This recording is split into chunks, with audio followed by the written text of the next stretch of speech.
Hello everyone, welcome to Unacademy. Let's crack UPSC CSC Hindi. तो UPSC CSC Hindi में आप लोगों का बहुत बहुत स्वागत है। तो आज मैं एक छोटा सा वीडियो आपके लिए लेकर आई हूँ और ये जो है इंडिया के नेशनल पार्क्स पे है और आप देखेंगे वीडियो के एंड में आप देखेंगे कि आपके लिए काफ़ी बेनिफिशियल होने वाला है, क्योंकि जब हम लोग इंडिया के सभी स्टेट वाइज नेशनल पार्क्स पढ़ने लग जाते हैं तो हम लोगों को याद करने में बहुत मुश्किल आती है। तो कई सारे उसमें बटा हुआ है, कुछ बायोस्फीयर रिजर्व है, कुछ टाइगर रिजर्व है, कुछ एलिफेंट रिजर्व हैं, अलग अलग कैटेगरी हो जाती है। तो ये सारा कुछ एंड में आकर मिक्स होने लग जाता है कि इसको यूनेस्को ने ले लिया है। तो इसमें क्या होता है कि अगर आप उसको स्टेट वाइज अलग अलग उसको पढ़ते हैं तो आपको याद करने में आसानी होती है। और ये जो सब्जेक्ट है ये आपके एनवायरनमेंट एंड इकोलॉजी और ज्योग्राफी दोनों से ही ये कनेक्ट करता है। आपको ज्योग्राफी में भी ये पूछा जा सकता है और एनवायरनमेंट में भी पूछा जा सकता है। तो चलिए स्टार्ट करने से पहले हम लोग बात करते हैं अनअकैडमी के बारे में। अनअकैडमी जो कि इंडिया का लार्जेस्ट लर्निंग प्लेटफॉर्म बन चुका है और यहाँ पर आप आते हैं तो daily live classes, live test, quizzes, आपका पूरा स्ट्रक्चर्ड कोर्स कंप्लीट किया जाता है और एक सब्सक्रिप्शन आपको अनलिमिटेड एक्सेस देता है। तो ये कुछ मेरे बारे में। और ये एक एक्सक्लूसिव बैच है अनअकैडमी का। वो लोग जो 2 साल का आइकॉनिक सब्सक्रिप्शन लेंगे उनको ये जो है, ये देख रहे हैं आप, चारों पांचों आईआईटीएंस उनको गाइड करेंगे जो कि यूपीएससी का एग्ज़ाम दे चुके हैं, इंटरव्यू तक जा चुके हैं। तो ये लोग जो है आपको विशेष तरीके से ये गाइड करेंगे, जिसमें सबसे इसकी खास जो विशेषता है वो ये है कि ये वीकली 1-to-1 पर्सनल मेंटरिंग करेंगे आपकी और एएमए सेशंस फ्रीक्वेंट ये होता रहेगा। तो इस बैच में केवल 100 सीट है और ये 16 जून को लास्ट हो जाएगा ये। तो आप 16 जून से पहले ये सब्सक्रिप्शन ले लीजिए। और ये जो हमारा 10 जून से जो 16 जून तक ये जो वीक रहा हमारा, इसको हमने द ग्रेट लर्निंग वीक कहा। क्यों? क्योंकि इसमें अनअकैडमी आपके लिए बहुत सारा मौका लेकर आई, जैसे कि महा सब्सक्रिप्शन एक्सटेंशन टिल मेंस वाला ऑफर चल रहा है। पहले जो प्रीलिम्स तक होता था वो मेंस तक अब जा रहा है, मैं अभी आगे की स्लाइड में आपको बताऊंगी। और आपका जो है 10% रेफरल कोड के साथ साथ 25% आपको और मिल रहा है, तो आपकी फ़ी काफ़ी कम हो गई है। इसके साथ साथ आपको ऑप्शनल कार्निवाल शुरू हो रहा है 16 जून को, जिसमें बहुत सारे न्यू ऑप्शनल के बैचेस शुरू हो रहे हैं आपके। और आपको जो अनअकैडमी नोट्स दे रहा था, जो फिजिकल नोट्स, वो हिंदी इंग्लिश दोनों में दे रहा है। आज 15 हो गया, कल 16 है। तो आपको सिर्फ 2 दिन ही आपके पास 16 जून रात 12 बजे तक आपके पास मौका है। तो आप ये इन सभी ऑफर्स को अवेल कर लीजिए। तो जो मैं आप लोगों को बता रही थी कि ये जो है एक्सटेंशन वाला जो ऑफर, महा सब्सक्रिप्शन वाला, तो इसमें जैसे ये आप 1 साल का लेते हैं तो 1 साल का ये आपका है 57,500, 35% डिस्काउंट आपको इस पर मिल रहा है। आप पुराना प्राइस देख पा रहे हैं, न्यू प्राइस देख पा रहे हैं, चाहे ये प्लस का हो या आइकॉनिक का हो, साफ साफ आपको दिख रहा है। तो ये जो आपका ये अभी जून में लेते हैं तो ये आपका 2022 जून में ख़त्म नहीं होगा, ये आपका मेंस 2022 तक चलने वाला है। इसी तरह 2 साल का आप लेते हैं तो ये आपका मेंस 2023 तक चलने वाला है। 3 साल का लेते हैं तो ये आपके मेंस 2024 तक चलने वाला है। तो ये आपका ये महा सब्सक्रिप्शन ऑफर इसको कहा जा रहा है। तो देखिए ये प्लस का है, ये आइकॉनिक का है और ये जो है आपका 16 जून को ये ऑफर ओवर हो रहा है। तो आप लोग जो लोग भी प्लान कर रहे हैं आने के लिए, आपको देखो एक सिस्टमैटिक तरीके से तैयारी तो करनी ही होती है। तो आपके लिए अभी ये बेस्ट टाइम है आपको अनअकैडमी में इन करने का, अनअकैडमी का सब्सक्रिप्शन लेने का। तो 16 जून लास्ट डेट है, ठीक है। और ये लोन फैसिलिटी चल ही रहा है अनअकैडमी का, 20 बुक का ऑफर चल ही रहा है। लोन मैं अपने टेलीग्राम में जितने भी लिंक शेयर करती हूँ आपको, सभी लिंक्स में आपका लोन का भी एक लिंक रहता है, आप वहाँ से अप्लाई कर सकते हैं। जो भी आपको डाउट हो तो आप मुझे मैसेज कर सकते हैं। तो ये आइकॉनिक के फ़ायदे हैं आपके। आइकॉनिक इसीलिए आपको थोड़ा सा प्लस से एक्सपेंसिव होता है, क्योंकि आपको यहाँ पे पर्सनल गाइडेंस मिलता है, स्टडी प्लान किया जाता है, वीकली रिव्यू दिया जाता है, टेस्ट एनालिसिस किया जाता है, आपको एक्सपर्ट गाइडलाइंस मिलती हैं, स्टडी मटेरियल मिलता है आपको अलग से। तो ये सिर्फ आइकॉनिक वालों के लिए है, ठीक है। और ये जीएस का है। तो जीएस का सब्सक्रिप्शन है, ये तो हमारा ये प्रोडक्ट हमेशा रहता है। ये जब तक आपके पास कॉम्बो कोर्स का ऑफर है, कॉम्बो ही लो। और फिर भी अगर आपकी इच्छा ये है कि नहीं अभी मुझे ऑप्शनल नहीं पढ़ना है, मुझे अभी जीएस ही पढ़ना है, तो फिर तो कोई इशू नहीं है, फिर आप इसको ही लीजिए। तो ये प्लस का है और ये आइकॉनिक का है। मैं जल्दी से फीस बता देती हूँ। जो प्लस है 44,550 रुपये 1 साल का, 64,800 2 साल का, 81,000 3 साल का रिंकू लाइव कोड के साथ, 67,050 1 ईयर का आइकॉनिक, 1,04,175 2 ईयर का, 1,38,375 3 ईयर का रिंकू लाइव कोड के साथ। ये आपका सिर्फ जीएस का सब्सक्रिप्शन है, याद रखिएगा, इसमें आपको ऑप्शनल नहीं मिलने वाला। 16 जून को ये सभी बैचेस शुरू हो रही हैं 2022 के लिए, 2023 के लिए। और ये आपका Hindi medium, English medium, bilingual, तीनों ही मीडियम से आपके सभी एनसीईआरटी कोर्सेज भी कंप्लीट की जाएंगी। और ये सारा जो है बैच आपका 16 जून को शुरू हो रहा है। और याद रखिए 16 जून को ही आप एंड हो रहा है आपका महा सब्सक्रिप्शन ऑफर भी। 16 जून से ये आपका कार्निवाल शुरू हो रहा है ऑप्शनल का, जिसमें बहुत सारे न्यू बैचेज ऑप्शनल के शुरू हो रहे हैं। 1 जून से ये शुरू है, ये फ्री टेस्ट सीरीज है अनअकैडमी। जैसा कि आप जानते हैं कि अपने स्टूडेंट्स के लिए बहुत सारा फ्री सेशंस भी देता है। तो ये इन चैनल्स पर आपका जीएस और करेंट अफेयर का टेस्ट सीरीज चल रहा है। रिंकू लाइव कोड डालते ही अनलॉक हो जाएगा। और एवरी संडे ये कॉम्बैट, जिस पे आपका 4 करोड़ तक का आपको स्कॉलरशिप दिया जाता है। क्वेश्चंस अब हिंदी में भी हैं, इंग्लिश में भी है। 60 मिनट्स में 60 क्वेश्चंस होते हैं। ये फ्री लाइव टेस्ट है, ये आप अपने फ़ोन पर आप इसको ले सकते हैं। आपको ऑल इंडिया लेवल पर आपको अपनी रैंक पता चल जाती है कि आपकी तैयारी कितनी % डन हो चुकी है।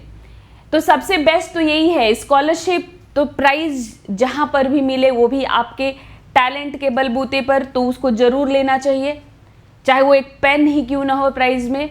और इसके साथ साथ आम का आम गुठलियों का दाम, आपको ऑल इंडिया लेवल पर आपको एक मॉक टेस्ट देने को मिलता है, जिसमें आपको ये पता चलता है कि आपकी तैयारी कितने % डन हो चुकी है। तो कॉम्बैट को कभी मिस मत कीजिए और कॉम्बैट में एनरोल कीजिए रिंकू लाइव कोड के साथ। और जैसा कि आप जानते हैं 16 जून से ऑप्शनल कार्निवल शुरू हो रहा है। और मैं सोशियोलॉजी और हिस्ट्री पढ़ाती हूँ। मेरा सोशियोलॉजी भी 16 जून से शुरू होने वाला था, लेकिन कुछ टेक्निकल रीजन से कोर्स लॉन्च नहीं हो पाया है, तो 2 दिन 4 दिन का टाइम लग सकता है और ज़्यादा। लेकिन मेरा भी सोशियोलॉजी कोर्स समाजशास्त्र शुरू होने वाला है और इसके साथ साथ हिस्ट्री तो चल ही रहा है, बिल्कुल न्यू बैच है। तो जिनका भी समाजशास्त्र और इतिहास है वो मेरे कोड के साथ आइए। 24,750 रुपये में आपका 1 साल का हो जाएगा। वैसे अनअकैडमी पर मोस्टली सभी ऑप्शनल के विषय आपको मिल जाएंगे। तो रिंकू सिंह हिस्ट्री बिना स्पेस का आप अपने टेलीग्राम में डालेंगे तो आप मेरे टेलीग्राम को ग्रुप को ज्वाइन कर लेंगे। यहाँ पर मेरे सेशन के लिंक्स आपको मिलते हैं, आपको PDF मिलता है और रिंकू लाइव मेरा कोड है, जिसके साथ आपको 10% का सिर्फ डिस्काउंट नहीं मिलेगा, बल्कि आपको कंप्लीट गाइडेंस मिलेगा रिंकू लाइव कोड के साथ। तो जैसा कि मैंने आपको बताया कि ये थोड़ा मुश्किल हो जाता है सभी नेशनल पार्क्स को याद करना, कौन कौन सा टाइगर रिजर्व है, कौन सा बायोस्फीयर रिजर्व है, किसको किसको ले लिया है यूनेस्को ने अपने वर्ल्ड हेरिटेज साइट में। तो इसको याद करने का जो सिंपल तरीका ये है कि आप या तो वैसे कैटेगराइज करो कि ये जो है आपके ये बायोस्फीयर रिजर्व हैं, इसको ले लिया है यूनेस्को ने, ये आपके टाइगर रिजर्व हैं, ये आपका एलिफेंट रिजर्व है, ऐसे। और या फिर सबसे बेस्ट क्या है कि आप स्टेट वाइज याद करो। तो स्टेट वाइज याद करते हो तो क्या होता है, स्टेट वाइज याद करने से फ़ायदा ये होता है कि आप एक साथ ये सारे फैक्ट्स याद करते चले जाते हो और आपको एग्जैक्टली ये भी पता चल जाता है कि कौन सा नेशनल पार्क या नेशनल सैंक्चुरी किस क्षेत्र में, किस स्टेट में है, उस स्टेट के किस डिस्ट्रिक्ट में है।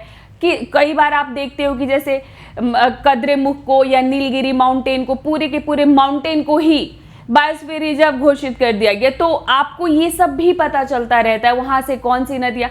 तो मैंने जो एक्सपीरियंस किया अपने स्टूडेंट लाइफ में, वो मैंने यही एक्सपीरियंस किया कि सबसे बेस्ट यही होता है कि आप इसको स्टेट वाइज पढ़ो।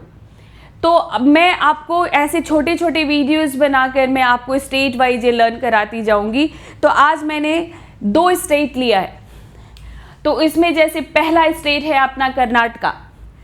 कर्नाटका से स्टार्ट किया है मैं नीचे से स्टार्ट करूंगी, ऊपर से नहीं। जैसे ऊपर आपका जम्मू एंड कश्मीर से शुरू होता है, मैं आपको जो पढ़ा रही हूँ आज मैं कर्नाटका और तमिलनाडु, ठीक है। तो मैं ये कर्नाटका और फिर ये तमिलनाडु का आज मैं आप लोगों को कराऊंगी, क्योंकि मैं ऐसे ही जब भी मेरा नेक्स्ट सेशन आएगा तो फिर इसके बाद आप आंध्र प्रदेश देखोगे, आंध्र प्रदेश के बाद फिर आप कुछ गोवा का देखोगे। मतलब ऊपर के ही मैं सोच रही हूँ कि ऐसे साउथ से शुरू करूँ, साउथ के ही जल्दी याद नहीं होते। तो आज कर्नाटका से, तो आंशी राष्ट्रीय उद्यान, आंशी नेशनल पार्क, ये कर्नाटक के उत्तरी कन्नड़ जिले में गोवा के निकट है, बॉर्डर पर है, आप समझ लो कर्नाटक और गोवा के। जो दांडेली वन्य जीव अभयारण्य, दांडेली सैंक्चुरी जो है उसके ही पास में ये स्थित है। तो सांवले, तेंदुए, बाघ और हाथी यहाँ पर पाए जाते हैं। जो आपको क्या क्या इसमें याद करना है मैं आपको बता देती हूँ कि ये 3 चीज़ आप नोट करते हुए चलिएगा कि इसका जो वो है पोजिशनिंग, मतलब ये कहाँ पर स्थित है एग्जैक्टली। तो वो कई बार आपको मैप से भी पूछा जाता है, और या फिर आप ऐसे भी ये पूरी तरह से आपको यही याद जरूरी होता है याद करना। और दूसरा, यहाँ पर कौन कौन से जानवर पाए जाते हैं, और अगर यहाँ पर कौन से विशेष वृक्ष यानी ट्रीज पाए जाते हैं, और यहाँ से कौन सी नदी निकलती है। अगर कोई नदी भी मेंशन्ड है तो नदी को भी याद रखिएगा। तो ये जो है 340 वर्ग किलोमीटर में फैला हुआ है, और यहाँ पर सांवले, तेंदुए, बाघ और हाथी पाए जाते हैं। और अगर हम लोग ट्रीज में बात करें तो बैम्बू यानी बांस, दालचीनी, सिनेमम और रजत, देवदार और जंबा, ये कुछ प्रमुख यहाँ पर वृक्ष पाए जाते हैं। उसके बाद बात करते हैं बन्नरघट्टा।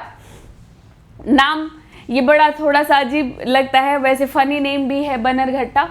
तो बन्नरघट्टा ये 25,000 एकड़ यानी 101 स्क्वायर किलोमीटर में ये फैला हुआ है, और ये एक पहाड़ी प्रदेश है। यहाँ पर जैसे एक नेचुरल आपको जंतु वो शाला है, ये तरह तरह के यहाँ पर मिलते हैं।